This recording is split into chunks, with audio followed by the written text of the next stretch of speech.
Stanley Quencher 14 ounce versus 20 versus 30 versus 40. There's no single best size here, because the right one comes down to how you actually drink through your day. Go too small, and you're refilling all the time. Go too big, and it's heavy in your bag, and won't sit in your car cup holder. By the end, you'll know which one fits your routine. Let's break it down. Capacity is the whole game here, so let's start with how much each one actually holds. The 14 ounce is the small pour, basically a coffee or a short cold drink, and if you're a real water drinker, you'll be back at the sink constantly. Straight up, it's the compact pick for sips, not for all-day hydration. The 20 ounce buys you a bit more room, but if you're the kind that empties a cup fast, even that runs out before your morning does. 30 ounces is where most people land, roughly a few glasses of water before a refill, enough to carry you through a work block without babysitting it. And the 40 is the leave me alone until lunch size. If your goal is fewer trips to the tap, that's the one. Though even that needs a top-up for serious hydration. Nobody escapes refills entirely. But capacity means nothing if the thing is a chore to lug around. And this is where the sizes really split. The 14 and 20 stay light and easy, the kind you barely notice on a desk or in one hand. The 30 is the balance point. It has some heft full, but it's still a cup you carry without thinking. The 40 is a different animal. Filled to the top, it's genuinely heavy, and people who own it say so plainly. It's not a deal breaker if it mostly lives in your car or on your desk, but if you're walking it around campus or a hospital floor all day, your wrist notices. That weight is the price you pay for skipping refills. So which size actually fits your day? Look, the 14 is a coffee cup and a nightstand cup. Nothing wrong with that if that's your use. The 20 slots in as a light commuter, good for errands and short trips where you're near a refill anyway. The 30 is the everyday driver, the one that covers work, the gym, the school run, most routines without feeling like too much or too little. And the 40 is for the long haul, the road trip, the 8-hour shift, the person who wants to fill once and forget.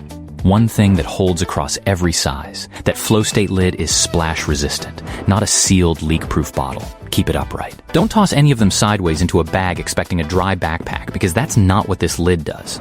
That bag point leads straight into fit, and it's simpler than people think. The narrow base on all four is built for car cup holders, so the 14, 20, and 30 drop in easily. The 40 fits most holders too, but some buyers mention the tall shape makes it easier to tip on uneven surfaces, and it's the one most likely to be too tall for a snug backpack pocket.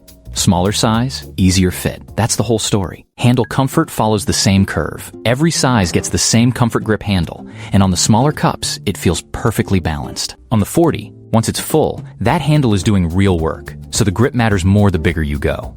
Nothing uncomfortable, just heavier in the hand. And all of this comes down to what you pay for. Here's the useful part. The 14 and 30 often sit at the friendlier end, while the 20 and the bigger sizes tend to run higher. And the larger you go, the more you're spending for capacity you may or may not use. If you're not regularly finishing a lot of water, the 40 can be more cup than you need, and you'd be paying for volume that just adds weight. There's an opinion about the 30 ounce that stuck with me on the value question. I've been really happy with mine. It keeps water cold for hours, even on hot days. The handle makes it easy to carry, and it's become my go-to cup every single day. It costs more than some other tumblers, but the quality makes it worth it. When someone reaches for it daily and still feels it earned the price, that tracks. Every size here makes sense for someone. It's just a matter of matching the money to how much you'll actually drink.